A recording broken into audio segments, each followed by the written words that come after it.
आपका sperm count जो है वो लो हो सकता है। आपका स्पर्म काउंट तो ठीक है, लेकिन आप लो एनर्जी फील करते हैं, जिसमें आपके टेस्टोस्टेरोन का लेवल कम हो सकता है। आपको जो प्रॉब्लम बहुत ज़्यादा फेस कर रहे हैं आजकल 40s के मेल में और डायबिटिक्स में बहुत बड़ा मसला आ रहा है, वो ईडी है, जो कि इरेक्टाइल डिसफंक्शन है, जिसकी वजह से उनकी फिजिकल परफॉर्मेंस जो है वो बहुत ज़्यादा डिस्टर्ब हो रही है। तो इसकी वजूहात क्या हो सकती हैं?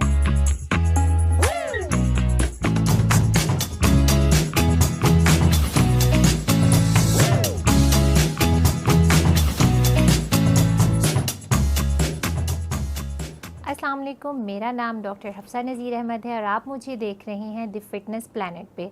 आज हम टॉपिक जिस पे बात करने वाले हैं वो बहुत ज़्यादा इम्पॉर्टेंट है। मेरे टॉपिक का नाम है मैन इनफर्टिलिटी, जो कि आजकल बहुत ज़्यादा मसला कॉमन है। इसमें जो है वो डिफरेंट किस्म के प्रॉब्लम आ सकते हैं। नंबर 1, आपका स्पर्म काउंट जो है वो लो हो सकता है। नंबर 2, आपका स्पर्म काउंट तो ठीक है, लेकिन आप लो एनर्जी फील करते हैं, जिसमें आपके टेस्टोस्टेरोन का लेवल कम हो सकता है। नंबर 3, आपको जो प्रॉब्लम बहुत ज़्यादा फेस कर रहे हैं आजकल 40s के मेल में और डायबिटिक्स में बहुत बड़ा मसला आ रहा है, वो ईडी है, जो कि इरेक्टाइल डिसफंक्शन है, जिसकी वजह से उनकी फिज़िकल परफॉर्मेंस जो है वो बहुत ज़्यादा डिस्टर्ब हो रही है। तो इसकी वजूहात क्या हो सकती हैं? सबसे पहले आपका लाइफस्टाइल और आपकी डाइटरी हैबिट जो है वो आपकी फर्टिलिटी को बहुत ज़्यादा इफ़ेक्ट करता है। जैसे कि आपके लाइफस्टाइल में सबसे पहली गलती हम कर रहे हैं वो ये है कि बहुत सारे मेल्स जो हैं वो रात को लेट तक जागते हैं और सुबह देर तक सोते हैं, और उनका ये सोचना होता है कि 7 से 8 घंटे की जो नींद है वो उनके लिए इनफ है और वो इन 7 से 8 घंटे सो के जो है वो अपना नींद भी पूरी कर लेंगे और उनकी बॉडी में जो दौड़ फोड़ है वो मुरम्मत हो जाएगी। ऐसा बिल्कुल नहीं है। आपके हार्मोन कम होने की सबसे बड़ी वजह यही है, जो आपका स्लीपिंग साइकिल डिस्टर्ब है। आप रात को लेट सोते हैं, जिसकी वजह से आपका टेस्टोस्टेरोन का लेवल जो है वो नीचे चला जाता है और आपका जो है वो स्पर्म काउंट भी आहिस्ता आहिस्ता कम होना शुरू हो जाता है। उसके बाद जो सबसे बड़ी वजह है वो हीट एक्सपोजर है। बहुत सारे मेल्स जो हैं वो आजकल जैसे बहुत ज़्यादा गर्मी है, बहुत टाइट क्लॉथ्स पहनने की वजह से भी जो है वो आपका स्पर्म डैमेज हो सकता है, स्क्रोटल डैमेज हो सकता है, उसकी वजह से भी आपकी फर्टिलिटी इफेक्ट होती है। इसके साथ साथ हमारा जो फूड है और हमारा लाइफस्टाइल है, इसमें बहुत ज़्यादा प्लास्टिक का इस्तेमाल हो गया। हम पानी जो है वो प्लास्टिक की बॉटल्स में पीते हैं।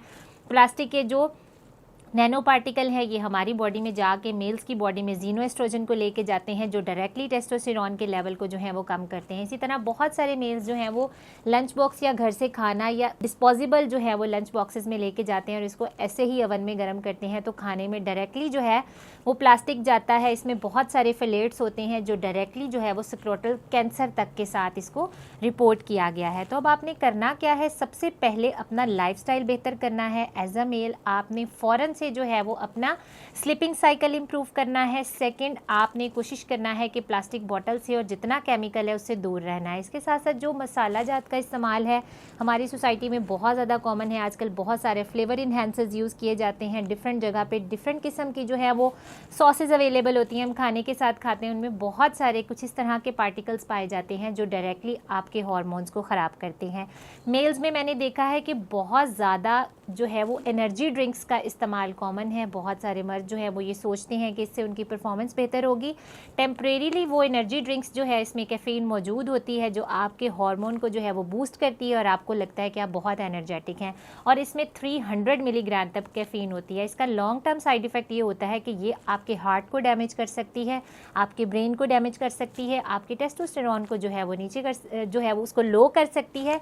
इसके साथ साथ जो है इसमें बहुत सारी शुगर मौजूद है। लॉन्ग टर्म जो लोग एनर्जी ड्रिंक्स यूज़ करते हैं उनकी बॉडी में हाइपर इंसुलिनीमिया होना शुरू हो जाता है। इंसुलिन की जो मिकदार है वो बढ़ना शुरू हो जाती है। इससे इंसुलिन की रेजिस्टेंस होना शुरू हो जाती है और डायबिटीज़ के चांसेस बढ़ जाते हैं। जैसे ही बॉडी में इंसुलिन की रेजिस्टेंस होगी आपके पेट पे फैट होना शुरू हो जाएगा, आपको मोटापा पेट पे आना शुरू हो जाएगा और आपकी बॉडी में as a male testosterone boost होने की बजाय आपकी बॉडी में एस्ट्रोजन का लेवल, जो कि एक फीमेल हार्मोन है, ये ज़्यादा होना शुरू हो जाता है और आपकी जो है वो फर्टिलिटी बहुत बुरी तरह से इससे भी इफ़ेक्ट हो सकती है। आपका स्पर्म काउंट ख़राब होना शुरू हो सकता है। इसके साथ साथ आपने अपनी डाइट में कौन सी ऐसी चीज़ें शामिल करनी है? सबसे पहले आपने प्रोटीन का इस्तेमाल करना है, हाई प्रोटीन, जिसमें अंडे आप इस्तेमाल कर सकते हैं, चिकन का इस्तेमाल कर सकते हैं, बीफ, बड़ा गोश्त, मटन का इस्तेमाल करें, मछली खाएं, जो कि आपके हार्मोन लेवल के लिए बहुत ज़्यादा अच्छा है। 21 से 22 दिन की अपनी रूटीन बनाएं। आपने अपना स्लीपिंग साइकिल जो है इसमें इम्प्रूव करना है। आपने रात को पहले पहर में सोना है, रात के 9 बजे से लेके सुबह 5 बजे तक की आपने नींद लेनी है, जो कि आपकी बॉडी में तोड़ फोड़ को भी मरम्मत करेगी।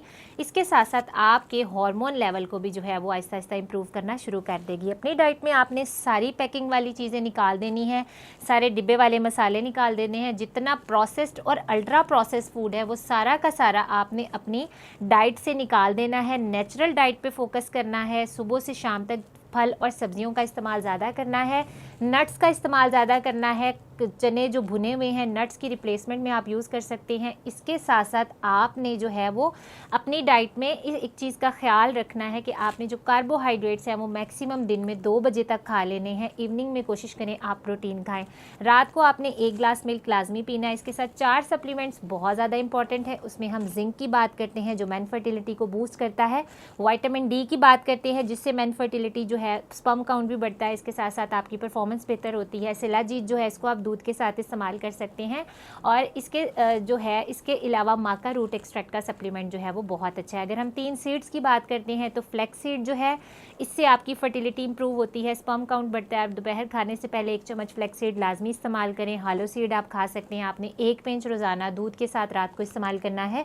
और चिया सीड्स का इस्तेमाल जैसे कि आप 1 चम्मच जो है वो पानी में भिगो के सुबह से जो है सुबह पानी में निहार मुँह भी खा सकते हैं और अपने नाश्ते में भी इंक्लूड कर सकते हैं। इन सारी चीज़ों को जो है वो अपनी डाइट में लाजमी शामिल करें और हमें फीडबैक लाजमी दीजिएगा।